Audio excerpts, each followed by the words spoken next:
मी विषय आता दोन विषय आयुक्तांच्या कानावरती घातले.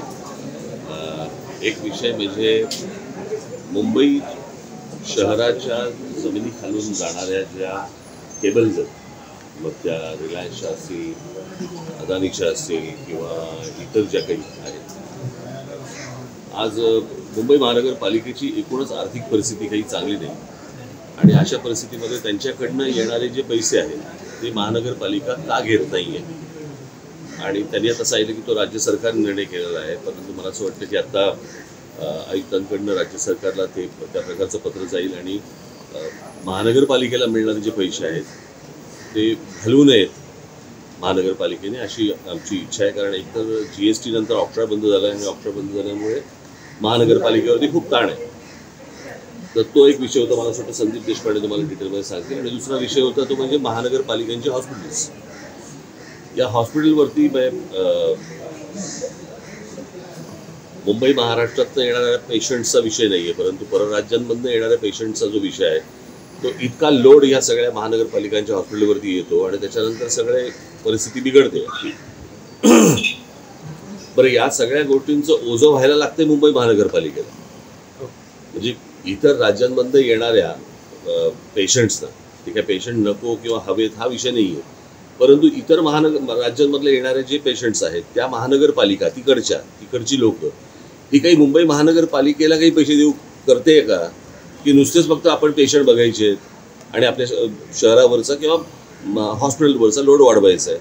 तर या दृष्टिकोनातनं काही काय म्हणतात त्याला वेगळे चार्जेस काही करता येतील का, कसे करता येतील किंवा काय, या दृष्टिकोनातनं आता आमचं बोलणं झालं.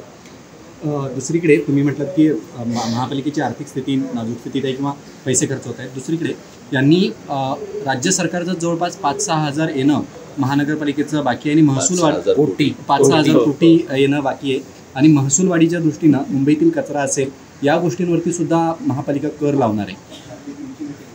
कचरा असेल, घनकचरा व्यवस्थापनासाठी ते कर लावणार आहेत 100 रुपयापासून ते 7,500 पर्यंत.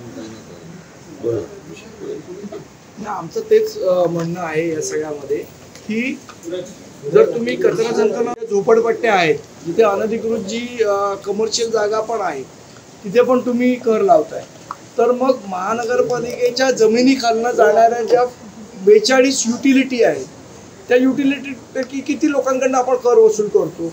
म्हणून आमची मागणी आहे की जर त्या युटिलिटीच्या खालनं ज्या गेलेल्या आहेत, मग त्या रिलायन्सच्या असतील, एअरटेलच्या असतील, कोणाच्याही असतील, त्यांच्याकडनं जर कर वसूल केला गेला तर जवळजवळ 8 ते 10 हजार कोटीचं उत्पन्न हे महानगरपालिकेला मिळू शकतं. आणि त्या दृष्टीने प्रयत्न केले पाहिजेत महानगरपालिकेने. म्हणजे राज्य सरकार पण आपल्या जी येणी आहेत ती देणार नाही, बोजा पण आपल्यावर पडणार, तर मग महानगरपालिका पैसे कुठणार. सगळ्यांना तुम्ही टॅक्सेस लावणार, मग या कंपन्यांना का नाही, कळलं का?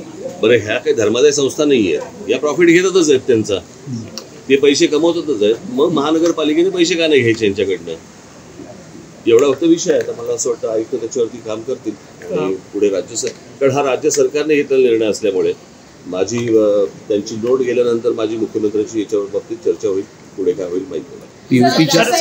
पीओपीच्या मूर्ती गणेशोत्सवाच्या दरम्यान ज्या गणेश मूर्ती तयार केल्या जातील तर त्या पीओपीच्या नाही तर त्या शाडू मातीच्याच असाव्यात. गणपती ना, आपण मूर्त्या तयार 1 वर्ष आधी त्याच्या विसर्जनावर बंदी घालण्यात आलेली आहे, कोर्टाचा निर्देश आहे. मात्र बरेचशी गणेश मंडळ आहेत किंवा गणेश मूर्तिकार आहेत, त्यांचं काम आता सुरू झालेलं आहे, बऱ्यापैकी गणेश मूर्ती तयारही झालेल्या आहेत. दरवेळेच्या गणेशोत्सवाच्या काळामध्ये किंवा आधीच्या काळामध्ये हा विषय चर्चेला आहे.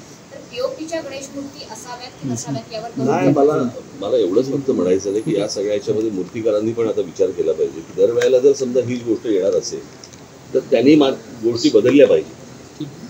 प्रत्येक वेळेला बनवायच्या आणि त्याच्यानंतर तुम्हाला माहिती आहे की सरकारचं काय म्हणणं आहे ते कुठच्याही सरकारचं, तर त्याच्यामध्ये बदल हा त्यांनी मूर्तिकारांनी आता ह्याच्यापुढे केला पाहिजे ना. तोच प्रश्न दरवर्षी कसा काय येतो. दरवर्षी आपण काहीतरी एक भूमिका घ्यायची आणि मग त्याच्यानंतर गणपती येणार म्हणून आपण त्या मूर्त्यांना, कारण त्याच्यामुळे होणारं पोल्युशन हे खूप मोठ्या प्रमाणावरचं आहे. हे मला असं वाटतं आता मूर्तिकारांनी पण या गोष्टींचा विचार केला पाहिजे, काहीतरी दुसरा मार्ग त्यांनी काढला पाहिजे.